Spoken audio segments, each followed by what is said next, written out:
Hello. Hello. And welcome. Thank you. Okay, good afternoon from here and good morning, good evening, wherever you are joining us from. We'd like to start today's section. And my name is Dana Samuel. I'm an Associate Capacity Development Expert with the UN Project Office on Governance, part of the Division for Public Institutions and Digital Government, UNDESA. I would like to welcome you to today's section, the second section, which is part of the online capacity development workshop on disaster risk reduction and digital governance for local resilience. As part of today's section, we're trying to look at the second part of what we did on Tuesday, and today's section is going to focus on the aspects that will give us the practical tools and provide hands-on experience as we have the opportunity to be able to discuss amongst ourselves and also share ideas and learn from each other through peer-to-peer learning. So I want to use this opportunity to welcome you all to this section and also invite you and thank you also for your very encouraging and impressive participation and active engagement in our last session last week on Tuesday. And we hope we are going to continue this way in today's session. So today, briefly, I would like to show you how the structure of the session is going to be. So we have two presenters. I will introduce them later on when I'm calling on them individually to do that. So first, I'll be the moderator, as I mentioned, and we have a first short presentation. Then that will be followed by a group work. That's where we have the breakout section. So today we have two short presentations and also we have two group breakout sessions. Then afterwards, after each of the breakout sessions, we have participants back to the main room where we call the reporting back. Then some few people, in case we have time, will be able to share with us what they have learned or what they have been able to, a summary of what they've learned through the group discussion. So today we have much of our time focusing more on discussions, focusing more on very active engagement, which couldn't happen in the previous session because the previous session was introducing the concepts, the global frameworks, as well as the strategies for this. So then I would like to also advise that if you are not speaking, because we are using a meeting platform, in case you are not speaking, kindly mute your mic. You only be invited to speak when it's question and answer session. So to introduce the session, I'll first call on our first speaker. And the person, we have two speakers. So today's section on urban resilient tools and digital government solution for disaster risk reduction will be delivered by Ms. Christina Toland. She is the Program Management Officer with the UN Office for Disaster Risk Reduction and also Office for Northeast Asia and Global Technical Institute. She'll give the first presentation and we'll go for the break session and come back to have the second presentation by Mr. Kepin-Yao, who is a senior governance and public administration expert with the UN Project Office on Governance, part of DPIDG UNDESA. Thank you, and let's welcome Ms. Anna to have the floor. Kindly mute your mic, please. Thank you, Dana. Yes. Let me wait. My colleagues can hear me.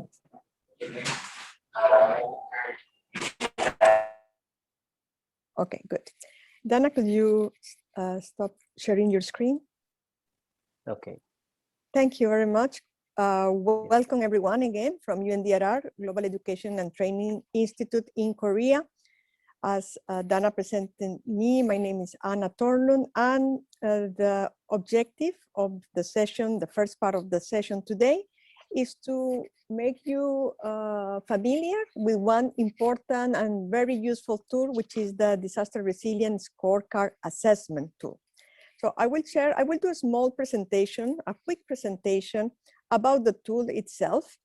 And after the presentation, we're going to break into groups to use the tool. The idea is that we use our time today to really see how this tool can help your cities to assess their disaster resilience.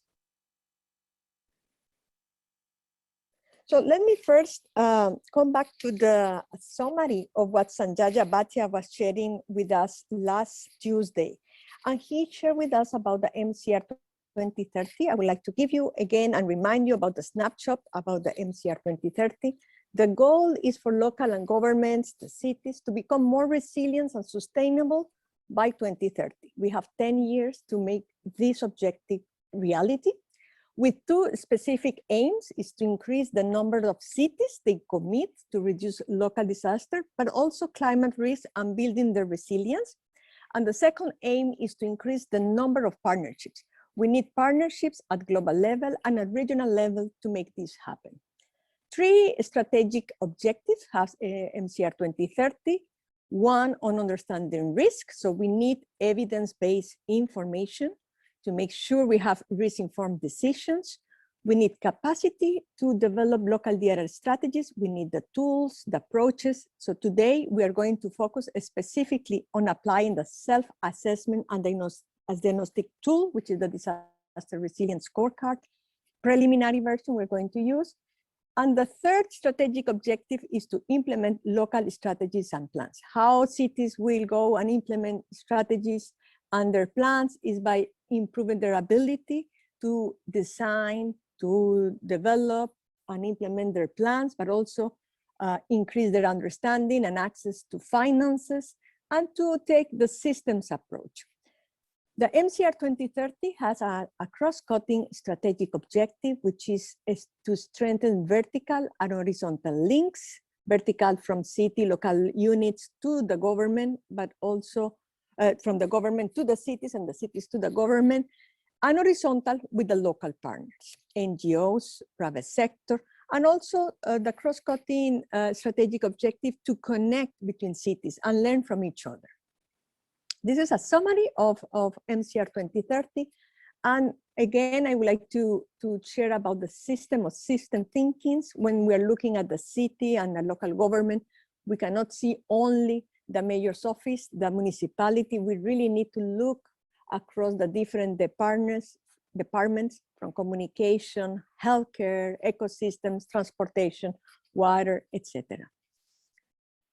So the tool we're going to use today is the Disaster Resilience Scorecard Assessment. We're going to use the preliminary version. So we have two versions. We have the preliminary here in blue and the detailed version. So two versions are available to the cities. This version, this tool, is structured around the 10 essentials of the making cities resilient. These 10 essentials, we're going to look a little bit more in detail, because we are going to divide our groups into 10, accordingly with the 10 essentials. So we have the 10 essentials, which are fundamental issues that cities needs to address in order to become resilient, different areas.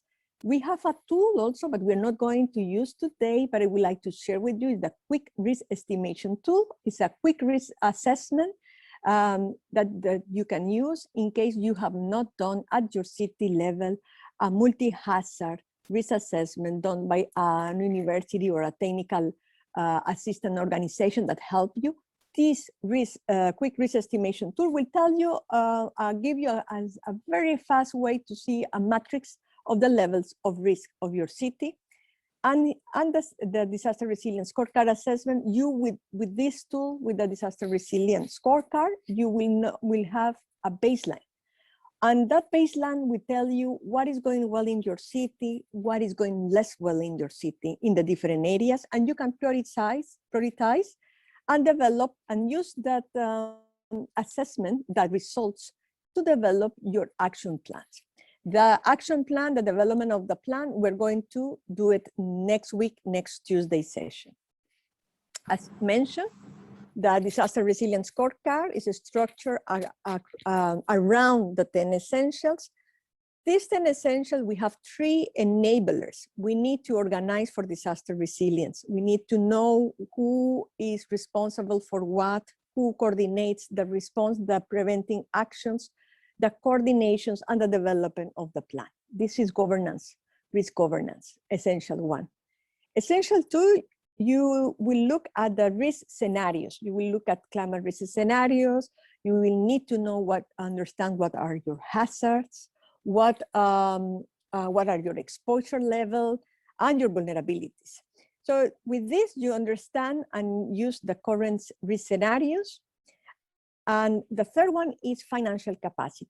For financial capacity, we need to know where are the initiatives in the city that can help us to invest and to use for disaster risk reduction preventive measures. So this is the first enablers.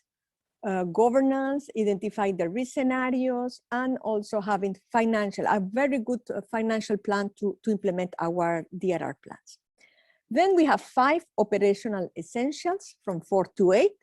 Number 4 is about urban resilience, so urban development. Are we using building codes? Are they developed? Are they implemented? We're looking how the city is designed, and if we are using the new designs and approaches into our city to make the city more resilient.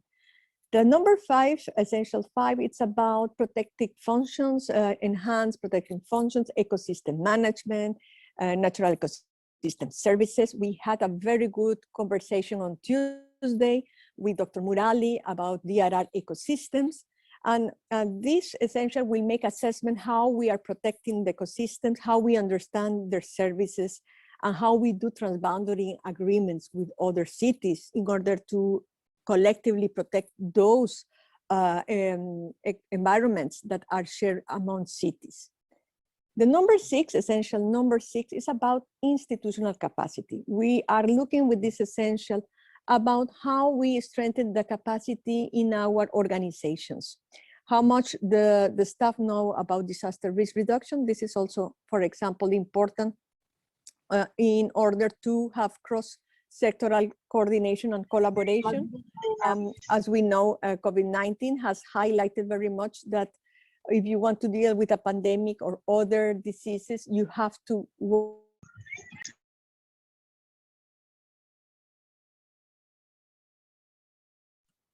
Anna, we can't hear you. Institutional capacity is available. Dana, do you want to say something? No, we can hear you now. Your line went off. Sorry. Continue. Thank you.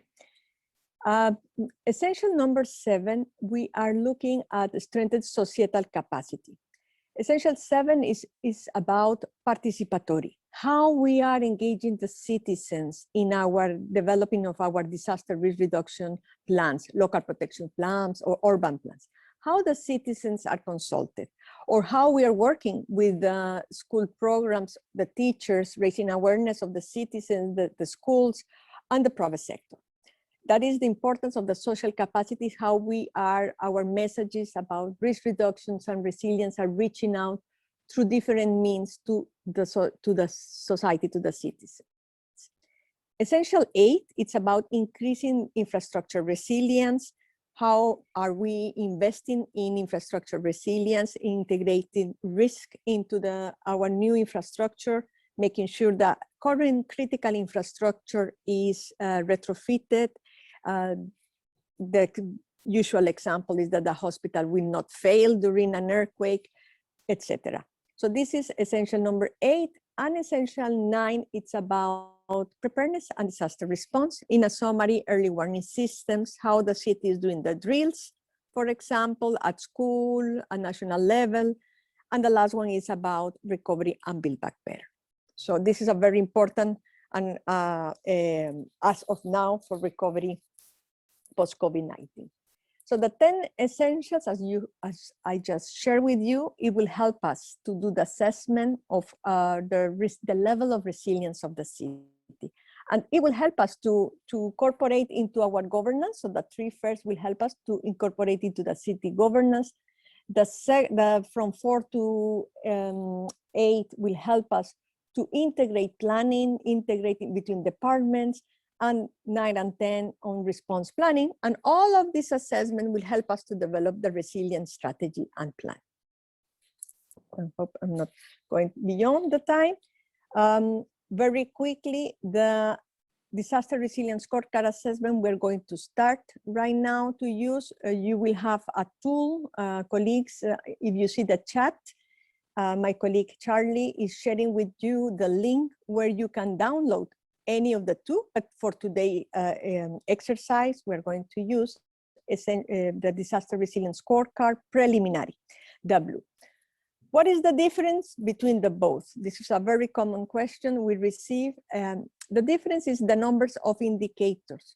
The preliminary assessment has 47 indicators in a question way, and you have to score from 0 to 3. And the detailed assessment will go more in depth. This is for a city that has already doing work on disaster risk reduction, have a plan, but wants to really go more in depth. So we use detailed assessment. In the case, for example of Incheon Metropolitan City, we have used the detailed assessment. How we use the tools is not used for one single person, one consultant, one person that you hire in your city to do the assessment. The tools are designed to make available in a multi-stakeholder workshop. For example, you invite different departments together and use the tool. In the same example I used for Incheon Metropolitan City, what we did is that before the workshop, we distributed the 10 essentials to the different departments. And they came up together into the workshop with also citizens and private sector and different other actors into that workshop. Sometimes when we plan or when we do assessment, we do at the municipality level where they are not sitting some representative from local. So this is the opportunity where you really invite other stakeholders and you bring together. And in that case, I was giving the example. Different departments came together. The full department cannot join the workshop, but 5-6 persons from each department, they came with their assessments that they have done into their department, and they get consensus on the level of resilience of the city. So they have the baselines for the city. After they have the disaster resilience scorecard assessment, they can improve and inform their already action. They have action plan in the city. So this is how it works, the tool. And it was developed by IBM, ECOM, and UNDRR in 2013. This is how it looks, the PDF file that you can use also in a workshop without the Excel tool. But the Excel tool is very nice tool that I recommend you because, and that's what we're going to use. We are going, and I explain you now how we will do the group work. We're going to divide in 10 groups. And each of the groups will focus in one essential. So with your experience, with your knowledge from your city or your academia, some of the participants are from different universities that are doing work with cities or are supporting cities. Or maybe you are from an NGO working in one locality, helping the municipality. So based on your experience, you're going to work in one essential and you are going to read the different questions are in the essential, and you're going collectively in the group to mark from 0 to 3 where you are and why you are at that level. Something important on the tool is that when you're going to use in your city, don't forget that there is here a white box that you always need to write why the means of verification you are scoring number 3. You score from 0 to 3. And you need to document why you're scoring from 0 to 3. Why is the reason you have a policy, but the policy is not implemented well? So that is very important because officials change and we need someone else in a few years after would like to see the assessment, but needs to know why was the reason you have scored number 3. At the end of the session, I will show you how we interpret the results of your group. We will not have group presentations, but what are we going to have is I will request you to please send us your group or your Excel from your groups. And then every group will send us your results. I will not go in details on the presentation, but I just wanted to go to the final explanation of the distribution of groups. So I hope this was clear. The tool, I believe that the best way to understand the tool is when you really use the tool and you share your experience with your colleagues. Now, Charlie, if I can ask you to start preparing for the distribution of groups. Just before you do that, I wanted to share the last guidance on the group work. The last slide, I'm sharing this again into the screen for you.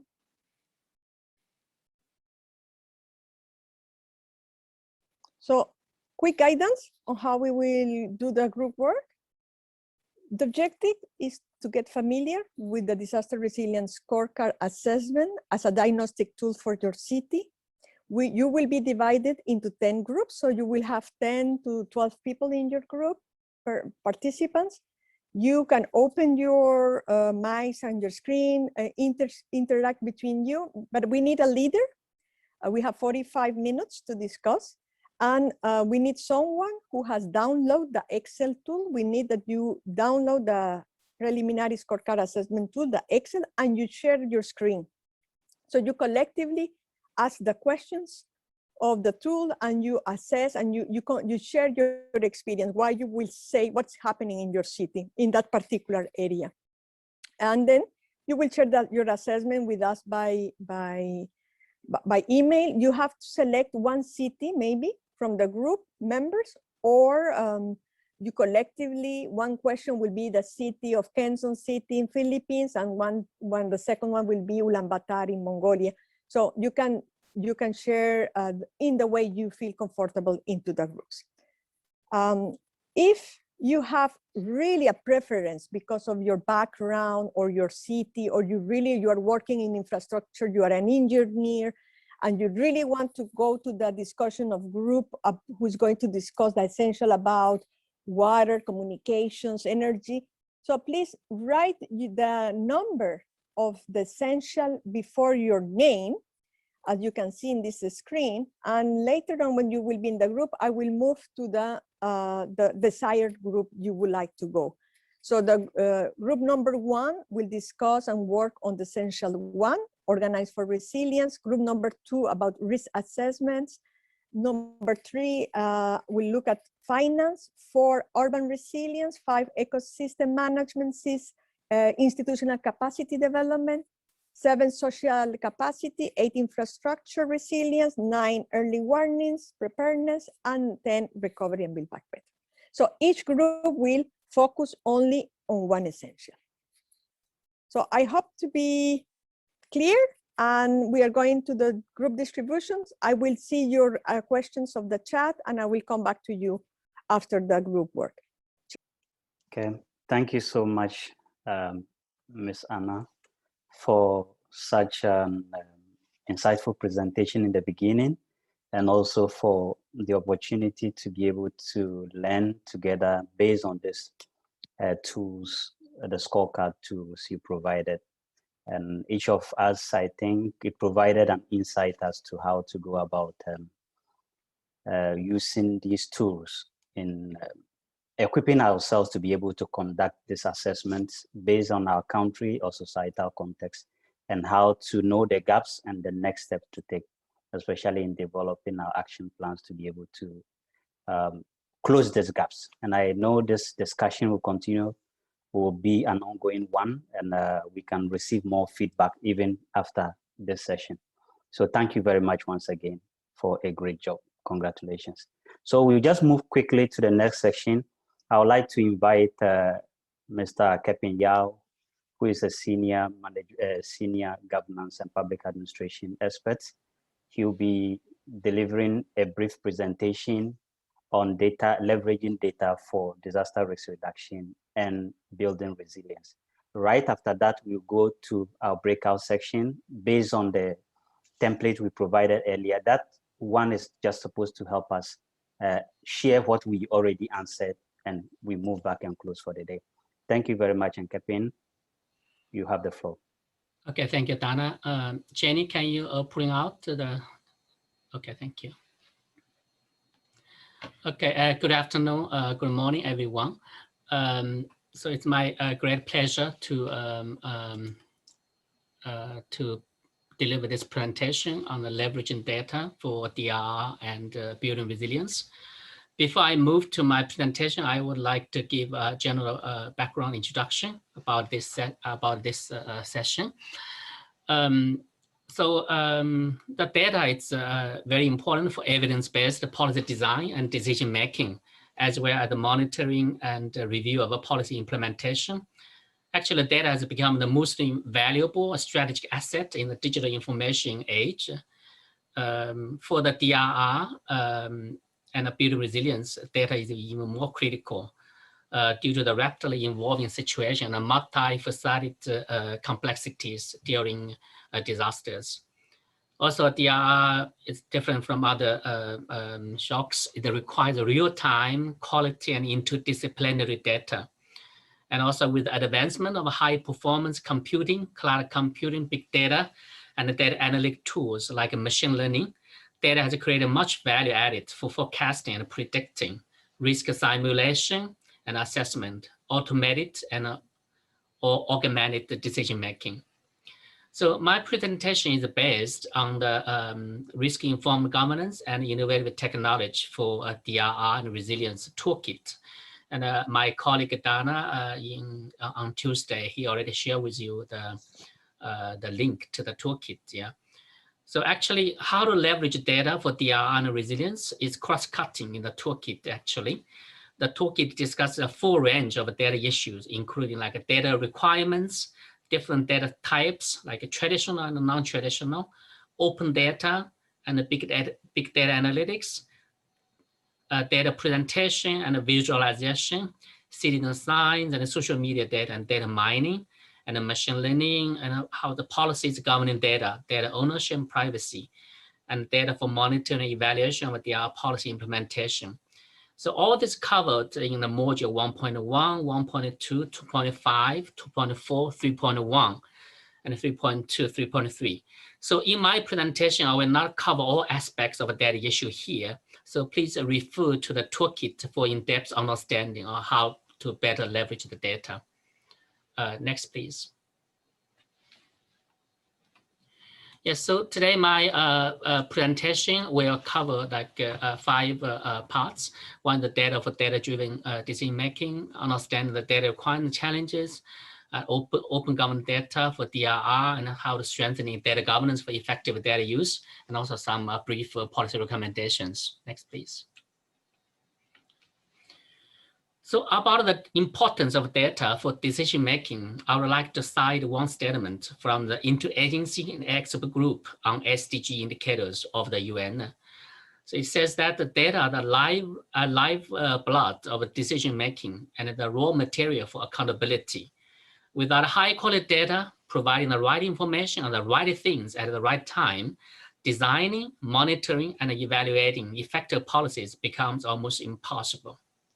Also, the 2030 Agenda highlighted the importance of applicability for data-driven decision-making across all SDGs. Yeah. Next, please. Also, in the Center Framework Priority for Action, so there's first area is about understanding disaster risk.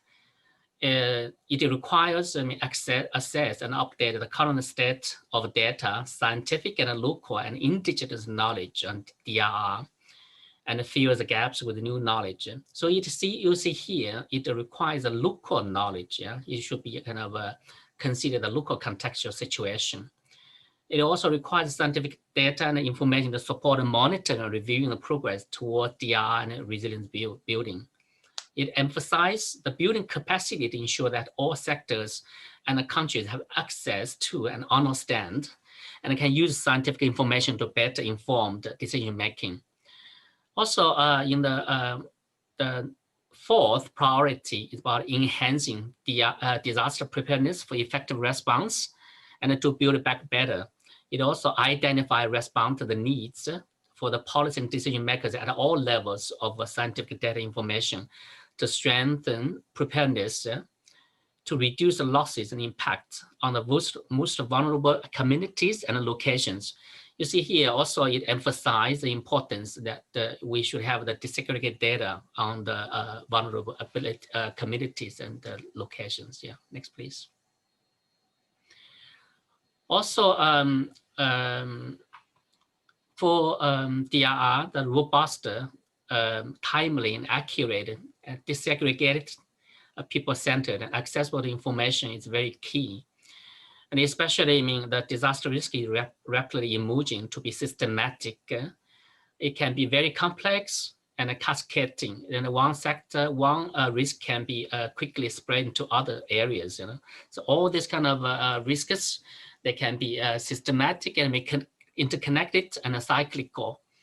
So you see, last year when the COVID-19 happens in Southeast Asia, yeah, and also in the meantime, there's a typhoon also happened. Yeah, so all this kind of risks are compounding with each other, make the impact even more severe. Next, please. So to effectively address the risks, it requires data from different domains, either they are traditional or non-traditional data in an integrated manner. Governments around the world integrating non-traditional data sources such as the big data, including the social media data, for example, the real-time data and the geospatial data in their operations. But it also brings challenges to the government how to deal with such a large variety of heterogeneous data from different data sources. Next, please. Also, actually, the data play the important role in all four phases of DRR, especially in the first stage, actually, in the mitigation and prevention for the risk identification and priority assessment. Of course, I mean, during the crisis, it also needs kind of real-time data to make effective response. And also during response stage, you know, we need to also use the quickly real-time data to map out the plan for the emergency rescue and also effectively command dispatch. Also recovery, we also need lots of data for the loss assessment and how to better build it back better. Yeah, next please. So I just mentioned that for the first stage for risk assessment, it's very important. Actually, in many countries, they already make efforts to make the risk assessment prior to the national strategy and planning. So according to this kind of report, the GR report in 2019, there's some good cases. For example, in Europe and Central Asia, risk assessment and disaster loss database has been identified as essential building blocks for the development and implementation of national and local strategies. The Haiti, Mexico, Rwanda, and Uganda have also made great efforts in understanding their risk profiles by developing national risk atlases, which provided a comprehensive assessment of existing risks at the national and the local level as well. In Colombia, they also prepared the risk management index in 2014 before they prepared the national DRR plan, the 2015 to 2030. So ideal situation is that the country should have this kind of risk assessment before they're making any kind of DRR national strategy or local strategy plan. Next, please. Also, please be noted that because the new data technologies, the importance of open data and big data, especially those kind of mobile data networking and social media data and data analytics, the importance is rising significantly. The government also have been experimenting with the new tools and the different data modeling by using the potential of new data technologies into their policies, especially in the DRR and health policy. Next, please. And also this the trend about increasing use of satellite imagery, crowdsourcing and social media for DRM over the past several years. Next, please. And another more recent example is in Bangladesh. one case is that they use the developing a predictive model to take timely decision to address these dengue cases. Yeah, so they use the different sources from, like, for example, the hospital records, the entomological data, the meteorological data to check the weather, and also the socio-economic and demographic data, and also the mobility data. So you can see that use the data for better predictive analysis is not just a privilege for developed countries.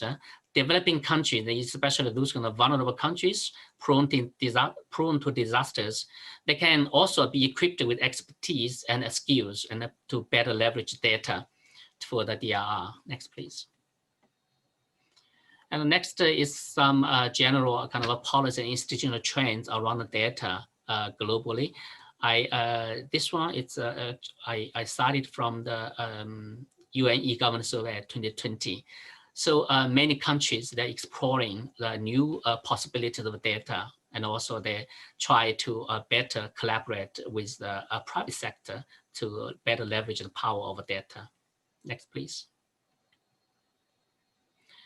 And also for the disaster risk decision making, that relies often on imperfect and incomplete data at the beginning. But as the new information obtained or produced, the uncertainty associated with this decision is reduced. As the decision maker, they can get more accurate and relevant information, then the more effective the decision making can be. So all this kind of, they can check what's the pre-existing data and also what's the new data sources coming up, so that it can improve their decision making. Next, please. And also we know that all countries are confronted with a limited budget. So when we try to limit channeling, assigning the limited resources towards DRM, it is the hazard risk assessment that represents the most decision-making tool for disaster risk managers. Yeah. So actually, the hazard risk assessment are the product of extensive data collection process that utilize a variety of resources depending on the hazards being assessed. So this one is a kind of a typical template, how you rank the risks. Yeah, you integrate all the risks together, and you analyze the likelihood and also exposure of the risks. Next, please.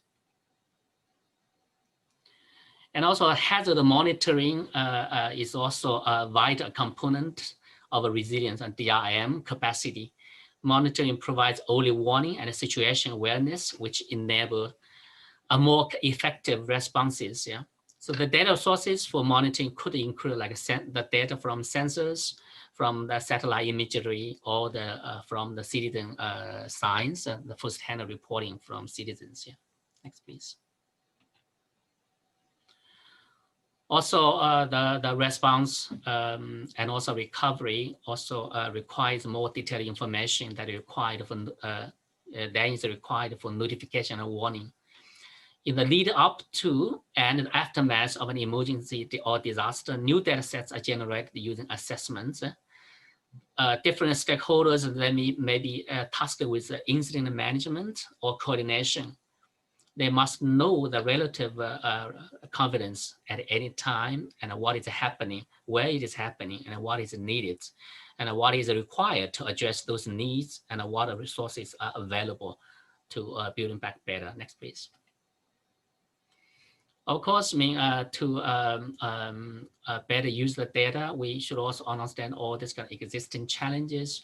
The most common challenge is about data sharing. Because we just doing some exercise. It's about a lack of leadership or coordination mechanism. The people working in silos, and also there's institutional barriers for data sharing, and also the data quality is poor, and also maybe the lack of interoperability across a different database system. Yeah, and also that there's no kind of coordinated organizational policy to allow for data sharing. Next, please. Other challenges could be like data availability is very limited and the data quality is poor. and there's no effective risk communications. Yes, to ensure that risk communications and other stakeholders should be also engaged, and also through multi-channels. And also we need to enhance the statistical capacity building and improve the data interoperability to accommodate different heterogeneous data, and also to ensure the synergy to across increasingly complex data systems. Yeah? And also the data literacy for government officials and also for relevant stakeholders is also very important. And also for the data collection, sometimes it's also very fragmented. Different ministries or different institutions, they just do individually. There's no kind of a communication with them. And also there's kind of a disconnect with the different institutions. Yeah. And also, of course, I mean, with the new technology, especially like satellite image, GPS information, the government institutions and all the other stakeholders, they should also pay attention how to better do the data innovations. Yeah, especially nowadays, the social media becomes so powerful. The citizen science, the data is also very important. Yeah? And of course, I mean, all this data manipulation, it also heavily relies on ICT infrastructure. So we should also improve the digital divide, bridging digital divide, and enhance the digital connectivity, like increase the investment in the broadband. Yeah, next please. And next, I would like to briefly mention about this kind of open government data for DRR. Nowadays, governments have taken stock of huge amounts of data on like environment, climate, construction permits, forest, geographic data, and flood risk assessment data, land use planning, and also meteorological and water level management for disaster risk reduction. Those data are accumulated and also they're collected or maintained at taxpayers' money. So it is right that this data should be made available to the public. And also for the academia, civil society organization, the IT business, they're also very important sources. Yeah, next please. And also, you know, data is different from other assets. They have immense value, and also you will not depreciate as you use it. So, but only as if you use it, they can create much value. So there's an ongoing movement to increase utility and value of data kept by government. We call it open data movement. Yeah. So from this chart, you can see that the more and more countries, they have the national portals, and also they have policies, and also people can ask for the new data sets. Next, please. And also this, it's about the sample of the open government data portal by Japan. So you can see there's more than 2,000 data sets for disaster. So this one is the case. Next, please. Yeah. Yeah, this is the case. It's for open government data portal for UK. They have like a flood risk areas. You can pick up a different zip code to find out your local flood assessment exposure. Next, please. So UK, since the floods in early 2014, there has been strong demand for flood risk assessment data to be released. Before, such data only can be accessed on fee basis by insurance company. So now the citizens are requiring more real-time data and flood warnings and flood alerts. So they really help local communities develop local flood warning system and protect themselves. Yeah, next please. Yeah, the next part I would very briefly talk about the data governance. Yeah. So as we just did exercise in a group exercise a few minutes ago, that the data sharing is a big issue. So we need to have like a robust data governance to ensure that the data governance it's from the collection to the gathering to the use, dissemination, and the use. Yeah? That we should have like a systematic approach. Yeah? So data governance is a kind of systematic approach to setting the policy and strategy and data systems and the technology together.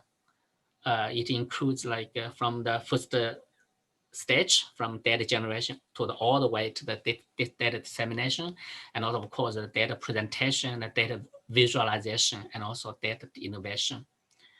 So data governance really provide a favorable environment for sharing data, linking data, and also improve the interoperability and facilitate the data exchange across different stakeholders. Next, please. Yeah, this one is a general structure for the data governance. The key elements including like national digital ID, the data protection, the data sharing, data partnership, data literacy, and data analytics and visualization. So, and also some main pillars about the policy and regulations, and also whether the country has the national data strategy and leadership, and whether the country has a favorable data ecosystem, and also what's the data technologies. With this kind of data structure as an overall framework, you can also think about in the area of disaster risk reduction, how can you use the similar structure to design those kind of data governance policy or framework for the DRR data. Next, please. And of course, I mean, although I mean the data is very powerful, the DRR, but there's also lots of issues come up. And one issue is about data security issue. Yeah. So, so many countries already have like cybersecurity legislation, and also many countries have this kind of HTTP's extension to ensure the stability and the security of the database. And of course, during crisis, ICT infrastructure become even more important. So it's very important to, to strengthen the resilience of ICT infrastructure. Because during crisis, the people maybe have the more demands on government services on website. So at that time, how to keep ensure that the government website, government portal can still accommodate the surging demands in a short time. So in many countries during the COVID-19 period, the government portal just crashed. So we should take this as a good lesson. Next, please. Yeah. Next. Yeah, skip this one. Okay, just some general policy recommendations. Yeah, so very briefly. First of all, the data demands are evolving. So, and also with the new technologies, so we should encourage the data innovation. The government should work together with other stakeholders. Yeah. And also data disaggregation is very important, especially for during the response stage, and also during the recovery stage. We should enabling the inclusion of vulnerable groups. Yeah. And also we should strengthen the open government data. The citizens should press the government to release more data sets. And also, of course, engagement of other stakeholders, especially citizen science and the private sector for data collection and analysis is very important. And also, of course, we need to institute a data governance structure to set up the enabling data ecosystem and better protection of privacy and data security.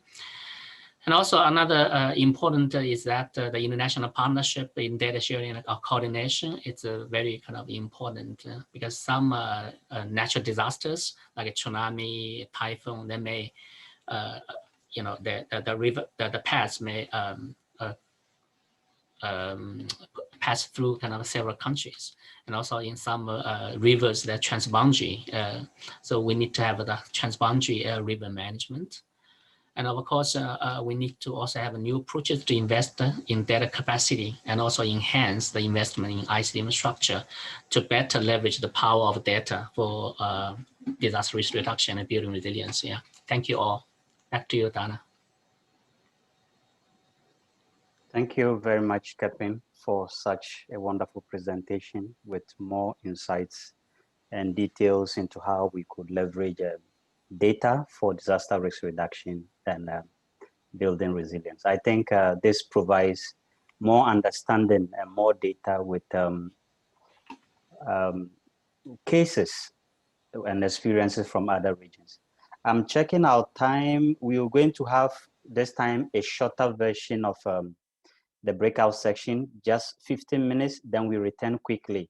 The essence of this section is that we've already tried to answer these questions during our time home. This has been shared already. So what we want to do is that when we go to the breakout sections, we just want to know, based on the governance ideas we already studied or we already shared or had during this workshop, we want to know who are the key stakeholders in our countries and how is ICTs, or what are the institutional mechanisms, and what are the data gaps, what are the challenges. So they are the things we could just mention or share with each other. Then we come back and get one person to share one example, then we close. So we'll just go for the breakout section. You may not have to answer all this because you already have it answered. Just highlight what you want to say to the group and let people know what are the drivers, what are the mechanisms in your place, what are the challenges. You could answer 3, 4, and we know what is happening in your country based on your experience. Then we return and just try to wrap up for the day. So I think Charlie can proceed with the breakout section. Then we have just 15 minutes, then we will return. Just highlight the key points we want to know from your place. Thank you. Hello. Thank you. Hello. Thank you. Thank you. Yes. Okay. Time a little bit short. Time a little bit too Yes. short. Yeah, I think there were many ideas people wanted to share, and because we had a limited time, but there's still that opportunity to share your inputs with the template we provided on that. So we just got one of our participants who want to summarize what he did with us in 2 or 3 minutes. And he's in the person of Commander Ashes Srinivasan. I think Mr. Ashes, if you are here, you can proceed to summarize your idea so that we can also learn from your context based on the template you provided. Right. Thank you, Dana. And Yes. thanks for giving me this opportunity to voice my thoughts here. It's an Okay. honor. Can we go to the next slide, please?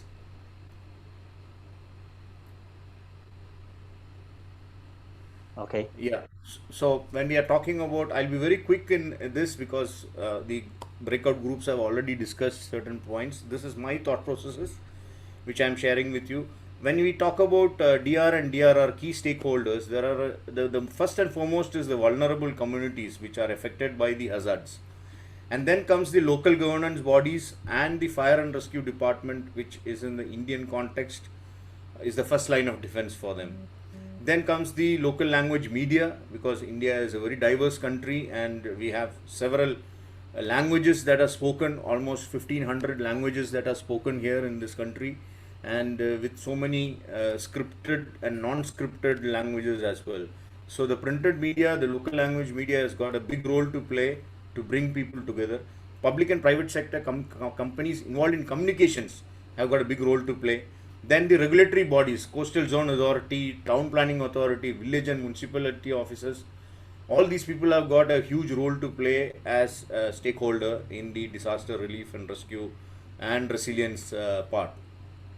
The NDRF, the National Disaster Relief Force, is the second line of defense, which comes after the Fire and Rescue Department. Then comes the Armed Forces as the third line.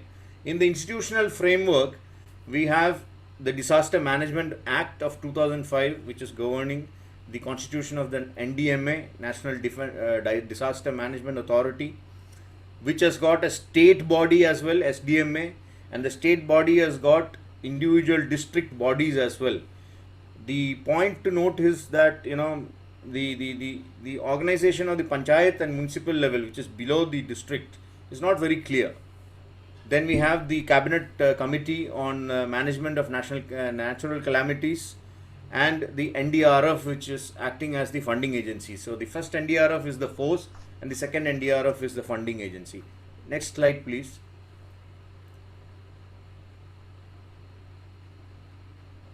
Yeah, in the Indian context, these are the three main tools that are being used in India. One is the web-based resource tool called the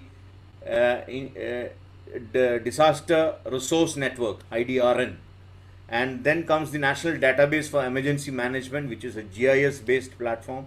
And the third one is the National Emergency Communication Plan, which is a VSAT and ISDN-based network which links the central operating room and the state operating rooms. the data requirements which are there, which I have listed out here, these are my thoughts. These may be already, some of them are already there in the system, but some of them are not there. Typically you need a hazard heat map. You need to have a vulnerable areas map which will tell you about the vulnerable areas in your country. The affected areas map is basically the area where the disasters are likely to affect people. Then the disaster management resources map, and the ocean data mapping tool. This is something which I am suggesting, because India is a country where it is covered on 3 sides by oceans and seas. So, and we were a victim of the tsunami of 2004 with solid effect on the people in South India. Then we need to have the river runoff monitoring through coastal gauges and satellite based analysis. We need to have wetland database, forestry coverage map, deforestation heat map, and afforestation monitor, ambient temperature and sea surface temperature heat map as well. Next slide, please. The gaps in IDRN and NDEM is what I have listed here. We need to have in the IDRN an integration with the National Motor Vehicle Database, with particular attention to be accorded to linking the privately owned fleet of heavy vehicles and machinery. Then similarly, offshore, when you look at the sea, you need to have an integrated database that maps the owners of boats with the specification of each boat that is there in the port, a fishing assets, because it's a huge fleet. And in the case of a flood or a tsunami or something, we need to have this integrated into the system. Then the NDRF units that are available needs to be strengthened or expanded.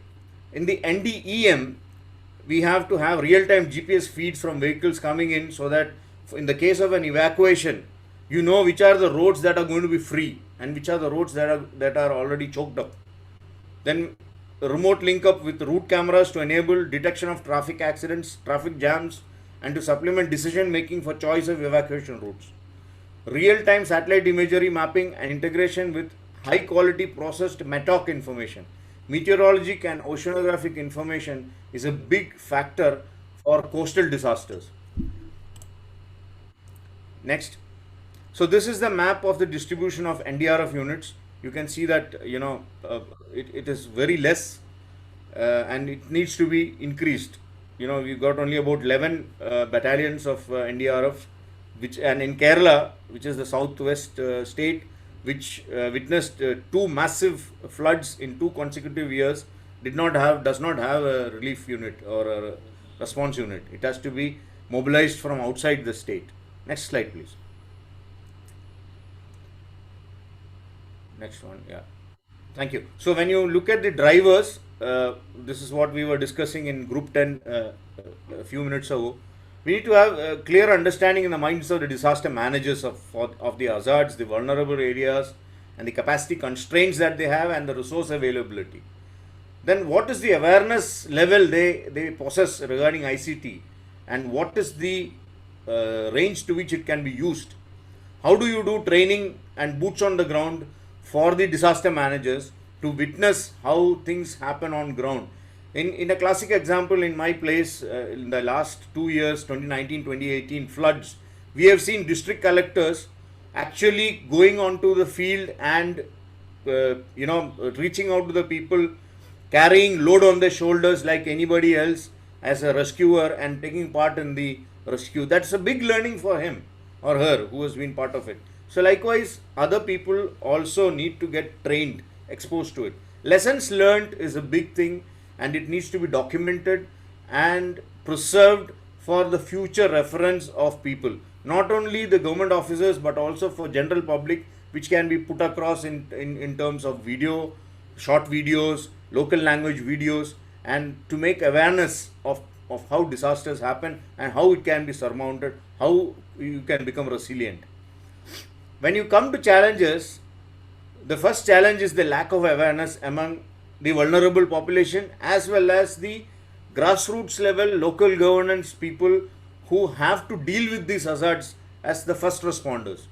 So there is a big gap there. That needs to be capped as much as possible. Then we have lack of proper training amongst government servants on disasters, risk evaluation and DDR concepts. We have an absence of basic risk evaluation orientation amongst vulnerable population prior engaging in local development. For example, a group of people needs to construct a huge complex in a vulnerable area. Now, how does it affect the environment? The people don't even think about it before coming up with that plan. So they need to be sensitized. They need to be made aware. Before you think of a multi-story building, think about how it is going to affect the other areas around that place. We have a scarcity of staff in the village and panchayat organizations for committed role play. So they have got too much of things on their shoulders which they are unable to manage the disaster relief work properly. Lack of political will is something that needs to be educated among the politicians themselves so that they have an analytical view of projects that are proposed to them. Scarcity of funds and facilities. So where people have to go and stay in case of a disaster, do we have funds to create such facilities? There's a big question mark and a gap that exists there. Next slide, please. So these are the capacity demands that I have noted down at the district level, where I feel that training modules for government servants is a must. Training modules for municipal surveyors and field staff who go out into the field on a daily basis. So when they visit an area, they should be able to understand how that area is and what are the potential risk factors that are there around in that area. Then the conduct of awareness sessions for the general public with the aid of ICT tools to make them aware of the hazards, risk of disaster and understand the risk ranking philosophy. How do you rank a risk? That the ordinary man should also have a fair idea about how it is done. Then funds required for undertaking facilities. Setting up of multidisciplinary panels of specialists with empowered authority over fund management and organizational decision making. This is something of a capacity that we need to build up as a unit. Good practices. When we come to good practices, training sessions should be an ongoing process for continuous personal development, professional development. Funds allocation, it should be streamlined, transparent and efficiently utilized. Use a more immersive system on a GIS based resource monitoring application, whether it is web based or any other, that is required to be done. Develop an intelligent system that can draw data from open databases and closed databases. It could be personal information, it could be restricted information, but that needs to be integrated and the result provided for managers. A lack of, this is the next, can we go to the last slide please, the last one.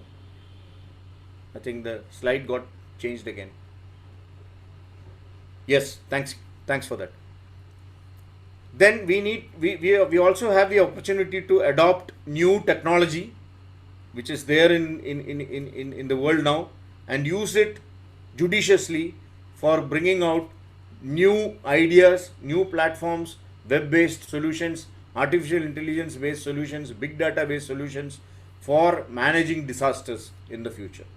This is what I have to tell you all. Thank you very much for this opportunity and thanks Dana for calling me in.